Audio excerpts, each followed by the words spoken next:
हम आपको बताते हैं बाजार का आज का पूरा एक्शन और साथ ही आपके लिए कल के लिए क्या रणनीति होनी चाहिए, ये हम आपको बताते हैं। तो कल की तैयारी कराने के लिए हमारे साथ हैं जी बिजनेस के मैनेजिंग एडिटर अनिल सिंघवी और हमारे साथ एक खास मेहमान भी होंगे और साथ ही मेरी पूरी रिसर्च टीम यहां पर तैयार है। देवांशी बताएंगी आज के बाजार का पूरा एक्शन और एसएससी के कैसे रहेंगे नतीजे और सीमेंट शेयरों में तेजी की वजह क्या है, ये बताएंगी मानसी। पूजा से हम जानेंगे कि एसआईपी में क्यों गिरावट आ गई है, ऐसा क्या हो गया है कि एसआईपी में गिरावट आ गई है।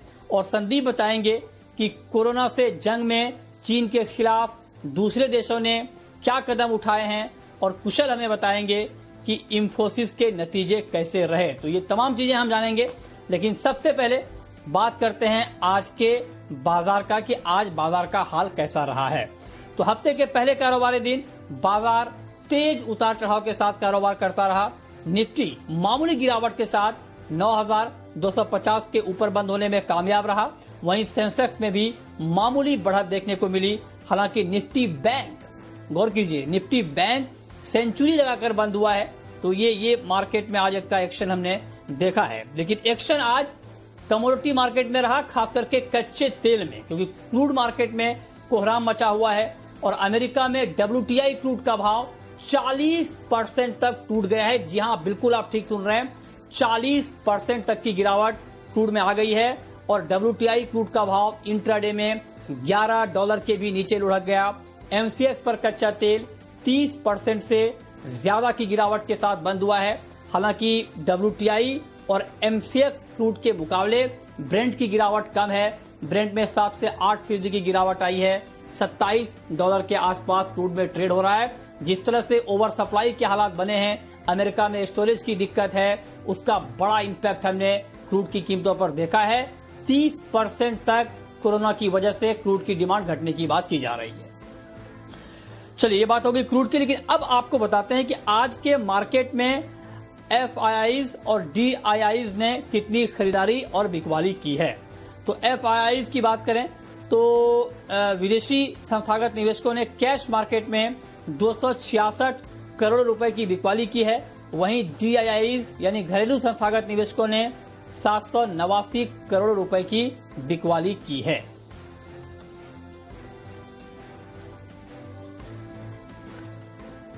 और चलिए, अब वक्त है आज के बाजार पर एडिटर्स टेक जानने का और ये बताने के लिए हमारे साथ जी बिजनेस के मैनेजिंग एडिटर अनिल सिंघवी जुड़े हैं। सर, बहुत बहुत स्वागत है आपका। मेरा पहला सवाल अनिल जी आपसे ये होगा कि आज बाजार उतार चढ़ाव के बाद एक तरह से आप कह सकते हैं कि फ्लैट बंद हुए हैं, इसे कैसे समझा जाए? आज के कारोबार पर आपकी ओवरऑल राय है क्या? हफ्ते के पहले दिन बेहद इंटरेस्टिंग कारोबार दिखा बाजार में, जहां रेंज थी छोटी, लेकिन इस छोटी सी रेंज में बाजार लगातार ऊपर नीचे होते हुए दिखे। क्यों? क्योंकि एक तरफ बाजारों में मोमेंटम स्ट्रांग है। शुक्रवार को आपने बहुत बेहतरीन क्लोजिंग देखी 9,200 के ऊपर। लग ऐसा रहा है कि ब्रेकआउट आने की तैयारी में।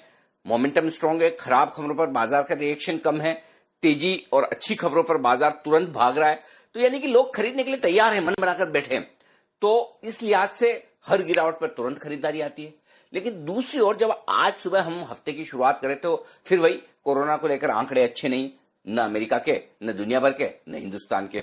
डाउ फ्यूचर्स 200-250 पॉइंट नीचे ट्रेड कर रहे थे, तो थोड़ा डर वहां से भी लग रहा था। एशिया की सुस्त हल्की कमजोरी के साथ शुरुआत हुई और इसके अलावा शुक्रवार के सेशन में जहां इतनी मजबूती थी, उसके बावजूद एफआई ने 1300-1400 करोड़ के स्टॉक्स बेचे, स्टॉक फ्यूचर्स भी बेचे 700 करोड़ के। तो आंकड़े उनके खराब थे। तो इन सब के चलते ऊपर बढ़ने में भी मुश्किल आ रही है, लेकिन उसके बावजूद बाजार खुले बड़े जबरदस्त। 9,400 के बेहद करीब पहुंचा निफ्टी और वहां से प्रॉफिट बुकिंग जरूर तेजी से आती हुई दिखी। तो इस प्रॉफिट बुकिंग के बाद बाजार ने लगभग 150-200 पॉइंट की रेंज में दिन भर बार बार ऊपर नीचे के बीच में ट्रेड किया और बंद शांत हो गया वहीं का वहीं। यानी कि डाउ फ्यूचर्स 200 पॉइंट से ज्यादा कमजोर थे, उसके बावजूद बाजार हमारे खराब बंद नहीं हुए। तो कहीं कहीं ताकत तो दिखा रहा है, लेकिन ऊपर बढ़ने के लिए, भागने के लिए अब जो थोड़ा और कुछ चाहिए वो शायद आज मिसिंग था।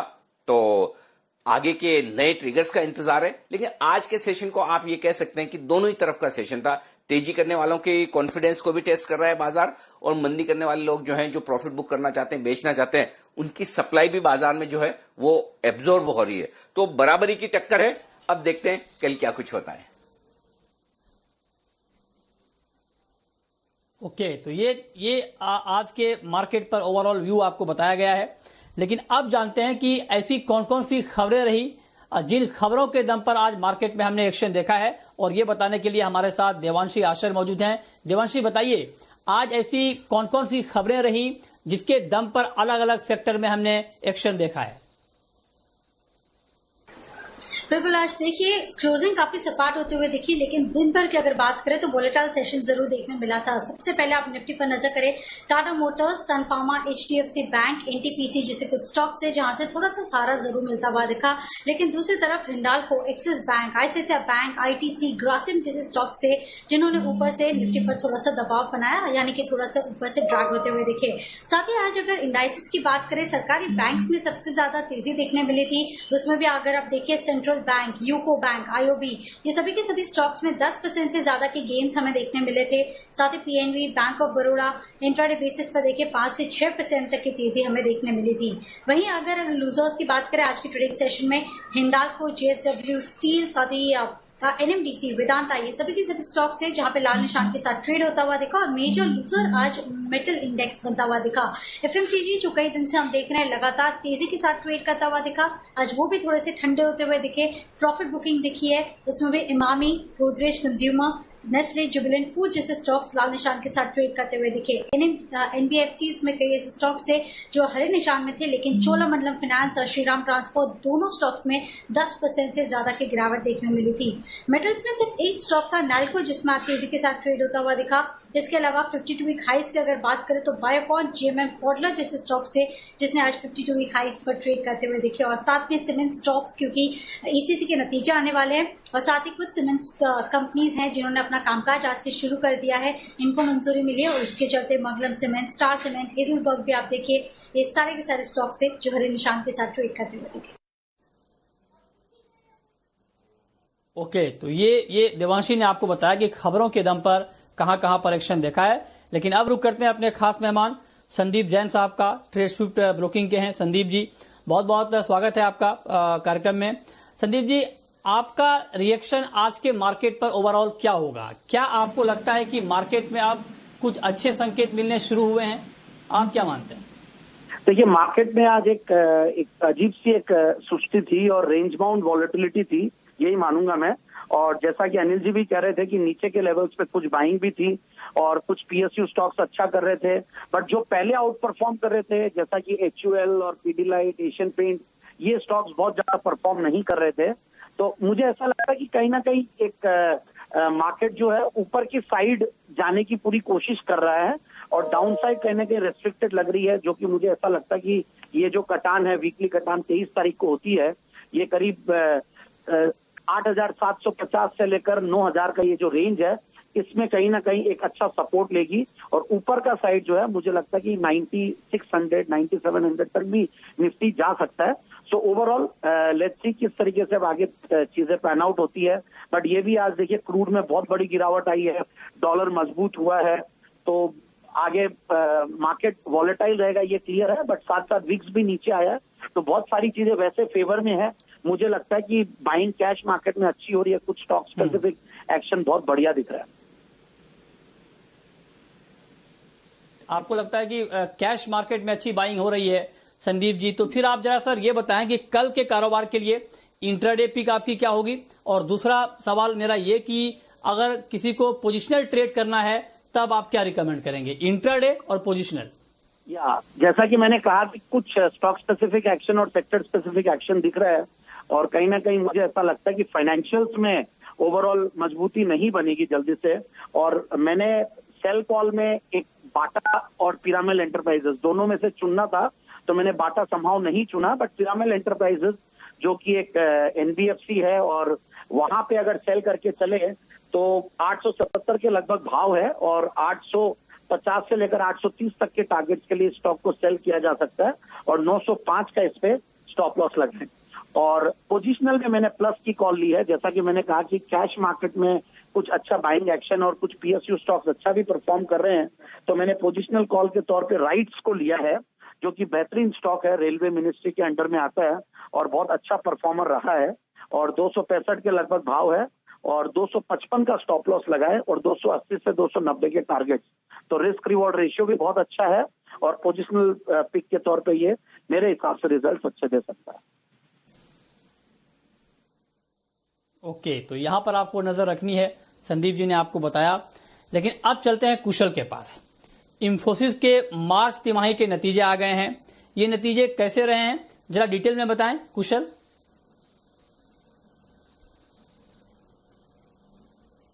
तो इन्फोसिस के नंबर जो है अनुमान से कमजोर रहे हैं सारे पैरामीटर्स पे। अगर आप मुनाफा देखेंगे तो करीब 3% की गिरावट हमें देखने को मिली है और 4321 करोड़ का जो मुनाफा है कंपनी ने पोस्ट किया है। हम अनुमान करके चल रहे थे कि 2% की गिरावट आएगी। साथ ही डॉलर आए अगर आप देखें तो करीब 1.5% की गिरावट यहां पर रही है और 319.7 करोड़ डॉलर का कंपनी ने जो है टॉप लाइन रिपोर्ट की है। पर हमारा अनुमान जो है करीब 20 बेसिस पॉइंट्स बढ़ने का था, तो बढ़ने के बजाय गिरावट का रुझान देखने को मिला है। साथ ही कंपनी की जो ऑपरेटिंग मार्जिन है वहां पर भी 70 बेसिस पॉइंट्स की गिरावट के साथ 21.2% की मार्जिन कंपनी ने रिपोर्ट किया है। इसके अलावा कंपनी की जो गाइडेंस हर साल आती है FY21 की, वो उन्होंने जो है रद्द कर दी है कोविड-19 को देखते हुए। अब दोबारा वो इस चीज पर कमेंट तभी कर पाएंगे जब विजिबिलिटी इंप्रूव होगी, ऐसा मैनेजमेंट ने कहा है। साथ ही कंपनी ने फाइनल डिविडेंड 9.5 रुपए प्रति शेयर का डिक्लेयर किया है। इसके अलावा अगर आप देखें तो कमेंट्री में मैनेजमेंट जो है नियर टर्म में स्लो डाउन एक्सपेक्ट करके चल रहे हैं, क्योंकि broad based global economic recession की चिंताएं उनके जो है कमेंट्स में हमें देखने को मिली है। नियर टर्म में इनके मार्जिन पर भी दबाव बनता दिख सकता है, क्योंकि प्रोजेक्ट डेफरल्स कुछ हो सकते हैं। पर कंपनी की जो लिक्विडिटी पोजीशन है वो काफी स्ट्रांग है। $3.6 बिलियन का कैश है उनकी बैलेंस शीट पर, तो वो उन्होंने कॉन्फिडेंस जताया है। साथ ही अगर जॉब ऑफर्स की बात करें तो ये सारे जॉब ऑफर्स अभी तक जो एक्सटेंड किए हैं, मैनेजमेंट ने कहा है कि वहां पर जो है वो उनको ऑनर करेंगे, वहां पर कुछ भी डिक्लाइन जो है वो नहीं देख रहे हैं। तो ये जो है मैनेजमेंट की तरफ से कमेंट्री है। बाजार उस पर कैसे रिएक्ट करता है वो देखना काफी इंपॉर्टेंट होगा। हाँ, बाजार कैसे रिएक्ट करेगा वो देखना काफी अहम होगा, और बाजार कैसे रिएक्ट कर सकता है ये कुछ क्लू हमें संदीप जी दे सकते हैं। संदीप जी, नतीजे देखने के बाद आपको क्या लग रहा है, क्या रिएक्शन होगा मार्केट का? देखिए, मार्केट ने आज एक अच्छे नतीजे की उम्मीद में कहीं ना कहीं 4% का एक उछाल दिया था, और जिस तरीके से टीसीएस रिजल्ट्स के बाद एक अच्छा परफॉर्म किया और विप्रो भी अंडर परफॉर्म नहीं किया, हालांकि ऐसा लग रहा था कि विप्रो टूटेगा बट टूटा नहीं, तो उसी हिसाब से इन्फोसिस में एक तेजी बनी। बट इन्फोसिस के रिजल्ट जैसा कि अभी कुशल जी ने कहा कि सर्टेनली देखिए मिक्स्ड है रिजल्ट्स, और एक पॉजिटिविटी जो मुझे दिखी थी बस वो एक कांस्टेंट करेंसी में जो रेवेन्यू थी वो 6% अप है। बाकी डॉलर रेवेन्यूज नीचे है, मार्जिन पे प्रेशर है, एट्रिशन लेवल्स हायर साइड पे हैं।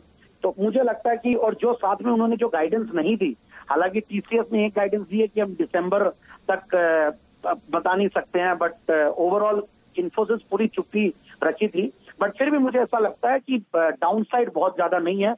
मुझे समहाउ इसकी बैलेंस शीट बहुत मजबूत लगती है, मैनेजमेंट पे कॉन्फिडेंस है, चीजें अगर ठीक होंगी तो सर्टेनली ये कंपनी बहुत जल्दी बाउंस बैक करेगी। तो बहुत एक्सट्रीम कोई बहुत बड़ा करेक्शन आ जाए ऐसा लगता नहीं है, और डाउन साइड मुझे ऐसा लगता है कि 550 से 570-80 रुपया का एक अच्छा सपोर्ट है, जहां पे अगर आ जाए तो इन्फोसिस में बाइंग करनी चाहिए।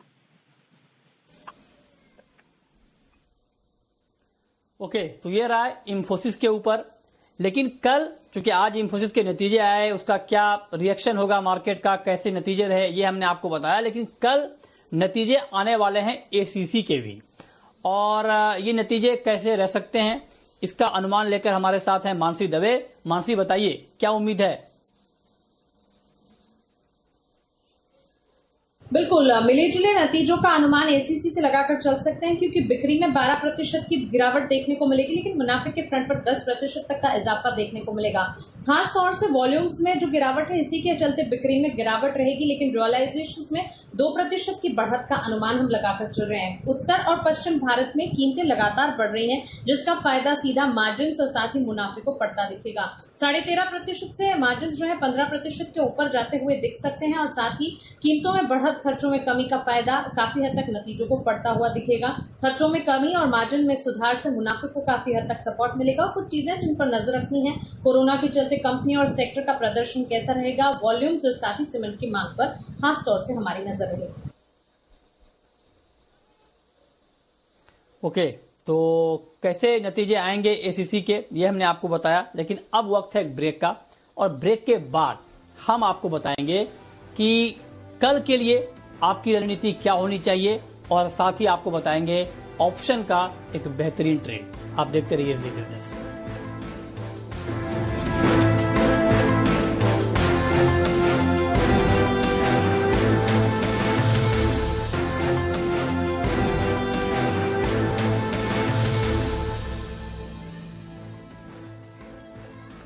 ब्रेक के बाद भी आपका स्वागत है, और अब वक्त है ये जानने का कि कल के लिए आपकी रणनीति क्या होनी चाहिए। और ये बताने के लिए हमारे साथ जी बिजनेस के मैनेजिंग एडिटर अनिल सिंह भी बने हुए हैं। अनिल जी, आज जिस तरह से उतार चढ़ाव रहा मार्केट में, ट्रेडर भी थोड़ा सा कंफ्यूज दिखे, कल के लिए क्या स्ट्रेटेजी होनी चाहिए? 8,900 से 9,125, ये 225 पॉइंट की रेंज बाजार के लिए है बेहद मजबूत सपोर्ट। ठीक है, और ऊपर 9,400 से 9,600 की रेंज है मुनाफा वसूली का जोन। इन दोनों लेवल, इन दोनों रेंज पर नजर रखिए। इस रेंज के जिस एंड पर पहले बाजार पहुंचे उसके विपरीत आपको ट्रेड लेना है। ठीक है, यानी 9,500-600 आता है, वहां प्रॉफिट बुक करके इंतजार कीजिए नीचे आने का। अगर आज की सुस्ती के बाद बाजार कल कमजोर खुलते हैं और नीचे आते हैं तो 8,900 से 9,125, ये 200-225 पॉइंट की रेंज है जहां आपको खरीदारी करने की कोशिश करनी चाहिए। वापस यहां से मजबूती बन सकती है। सिमिलरली बैंक निफ्टी में भी हाल वैसा ही है। आप देखिए 19,900 से 20,200-300 की रेंज ऐसी है जहां पर खरीदारी आती हुई दिखेगी, और ऊपर 21,000 से 21,500 की रेंज ऐसी है जहां पर प्रॉफिट बुकिंग आती हुई दिखेगी। तो कुल मिलाकर आपको कल सुबह जो शुरुआत करनी है, वो शुरुआत पूरी तरह से इस बात पर निर्भर करेगी कि अमेरिका में जो 200-250 पॉइंट की कमजोरी डाउ फ्यूचर्स दिखा रहे थे उसके मुकाबले में कितना कमजोरी के साथ बंद हुए या मजबूती के साथ बंद हुए, फिर डाउ फ्यूचर्स किस तरह की सिचुएशन दिखा रहे हैं। एफआईएस के आंकड़े भी आपको देखने होंगे। ठीक है, कोरोना के अपडेट भी देखने होंगे। कच्चा तेल जो बड़ा इंटरेस्टिंग नजर आ रहा है, काफी तेजी से गिरा है, उसे भी देखना है। तो एक तरफ ये सारे संकेत हैं, लेकिन दूसरी तरफ मजबूत बाजार भी है जो गिरने के लिए तैयार नहीं है। तो इन दोनों की कश्मकश में मुझे लगता है कल का सेशन मेक और ब्रेक वाला होगा। आज के कंसोलिडेशन के बाद कल समझ में आ जाएगा कि थोड़ा हमें करेक्शन और देना है या फिर एक दिन की सुस्ती के बाद 9,500 9,600 की तरफ निफ्टी को बढ़ना है। तो बेहद इंटरेस्टिंग रहेगा और बेहद निर्णायक भी बने रहिएगा। ओके, तो ये बहुत ही इंटरेस्टिंग होगा, मेक और ब्रेक कल का सेशन। बहुत शुक्रिया अनिल जी आपका ये रणनीति बताने के लिए। लेकिन अब वक्त है ये जानने का कि कल के लिए आप ऑप्शन के जरिए कहां पर ट्रेड कर पाएंगे।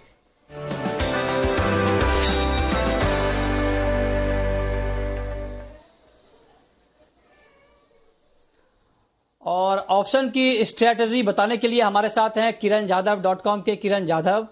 किरण जी, बहुत स्वागत है आपका कार्यक्रम में। कल के लिए आपको क्या लगता है, ऑप्शन के जरिए कहां पर कमाई के मौके बन सकते हैं? मृत्युंजय नमस्ते। देखिए, भारत इलेक्ट्रॉनिक इसमें आज बहुत अच्छी डिलीवरी मार्किंग हुई है और एक बहुत अच्छे वॉल्यूम के साथ ब्रेकआउट के कगार पे बैठा है। मैं एंटिसिपेट कर रहा हूँ कि ये ब्रेकआउट आएगा और अच्छी खासी तेजी देखने को मिलेगी। तो 75 का at the money call option buy करने की सलाह है। अप्रैल सीरीज का ₹4.75 का आज का क्लोज है। ₹3 का नजदीक का स्टॉप लॉस लगाना चाहिए और कम से कम ₹8 देखने को मिलेंगे। शायद आपको 11 रुपए के लेवल्स भी ऑप्शन में देखने को मिलेंगे कल के सत्र में।